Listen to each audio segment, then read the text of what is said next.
My name's David Corbin. My pronouns are he and him, and I am working for NHS England and Improvement as the South West Workforce Race Equality Standard Manager. My name is Bina Kotecha.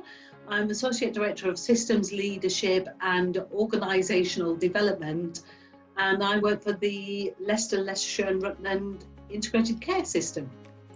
I also work for University Hospitals of Leicester, and I manage their learning and development provision at the hospital. Good afternoon, Bina. Thanks for joining us today. What attracted you to work in the NHS in the first place?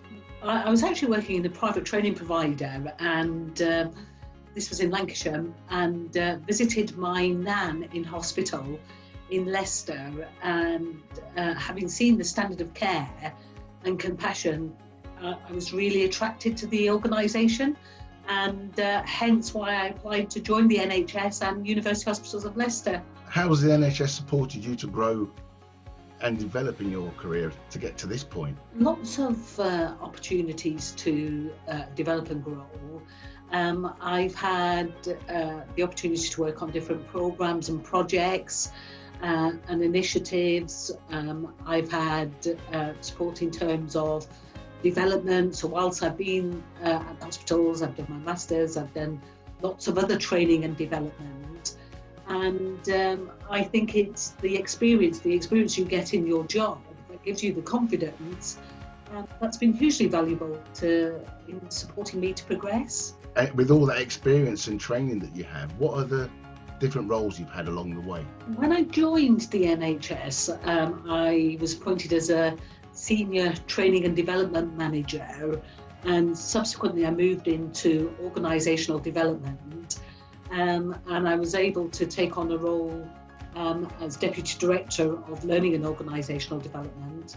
And then subsequently, I've loved working with others, so therefore I've moved into the system world and working with partners, and now my role is Associate Director of Systems Leadership, and it's fantastic because I get to work with people from a cross section of organisations. We have healthcare organisations, social care organisations, charities. We work with Leicestershire Police, Leicestershire Fire Service. It's fantastic. So there's a wide variation of people and backgrounds that you're engaged with. That sounds fantastic. So while you were going through all of your career to date, did you happen to be taken on by a mentor at any stage? And how did they help you, support you in your progression? I've had several mentors over the years. And it's so valuable. It's understanding individuals' careers journey, and the steps they took in order to be able to progress.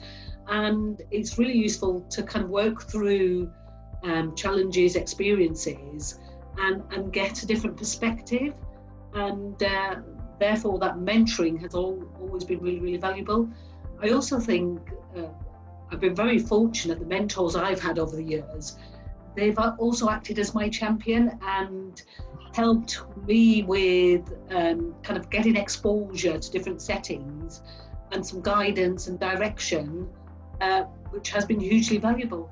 How do you continue to grow as a leader and develop as a leader? In terms of my development, it's exposure to different settings, different sectors. So I really now have a better understanding of how social care work and some of their challenges and how they operate. I also understand charities and fire service and police, and I think that's where I've developed and grown. And over the years, I've had lots of development programs, which I found hugely beneficial. But for me, in terms of where I am now, it's the exposure, it's the experience, it's the opportunities to work on different initiatives, programs. I also find really powerful the value of networking. So having the opportunity to work with others across the region, nationally, really starting to understand how things are done differently in other organisations or nationally, really starting to get my head around research and what that tells us. That's all really powerful in terms of my personal development. Obviously, with all the skills that you've got, what do you see as being your main talents that you have in the role that you have at the moment? I know at system level I can't deliver by myself. I need to work with our partners, and I'm surrounded by very talented people. So for me, it's about understanding their qualities, their strengths, and their challenges. And it's that team working, it's that collaborative working.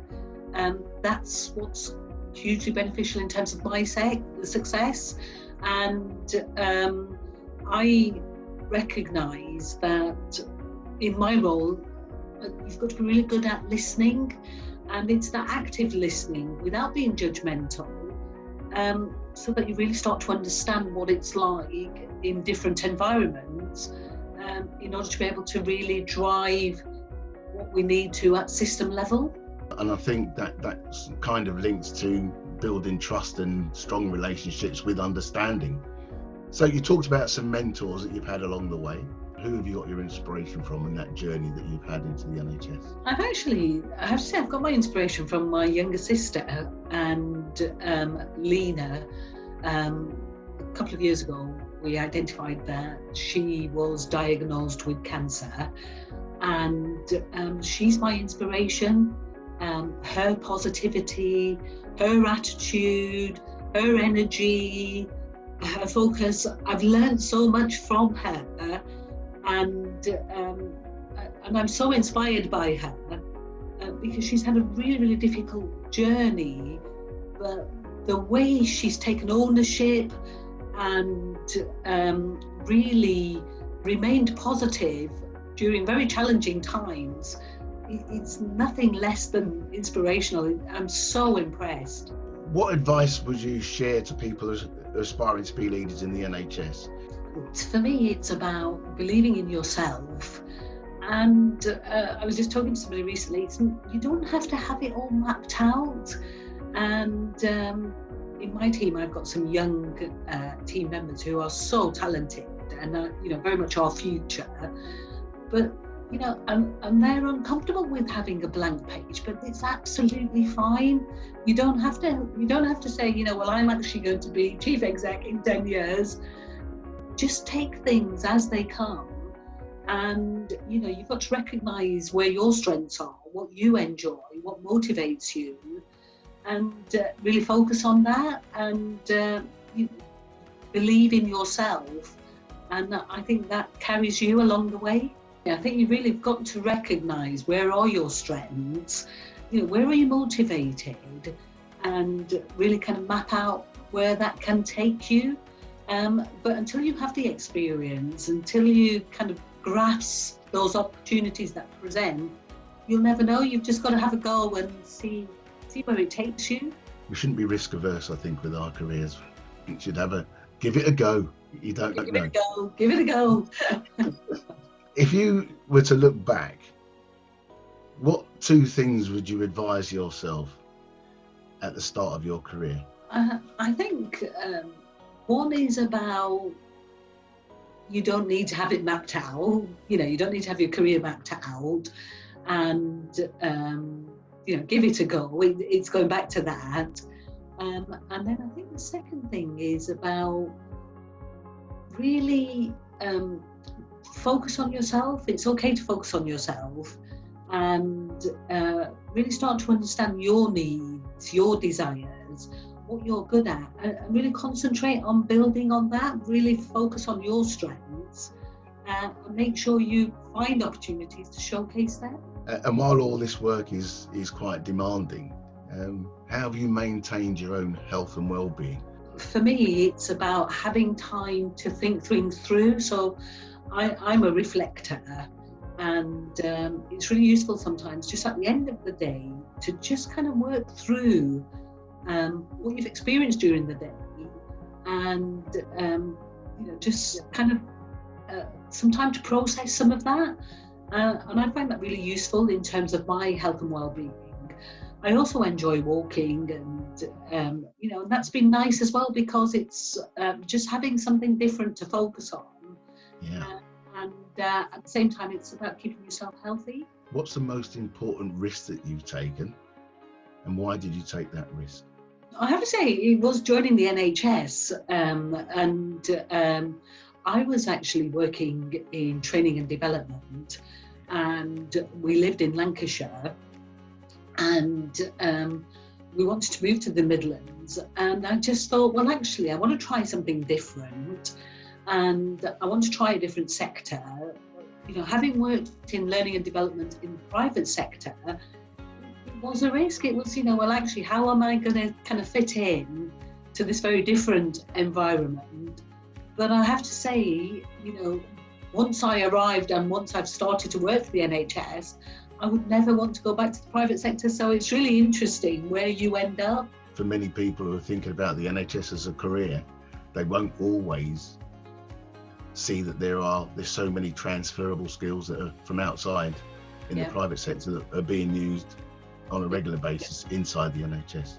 Yeah, and now having the opportunity to work with lots of partners across the system, I just think, it's fantastic because I've got familiar with one organisation and one environment, but now having the opportunity to have that exposure to lots of organisations and different environments, it's hugely motivating. You've obviously, you've come a long way with your career, and it all sounds as though you've done extremely well. I mean, I'm in awe of what you've achieved.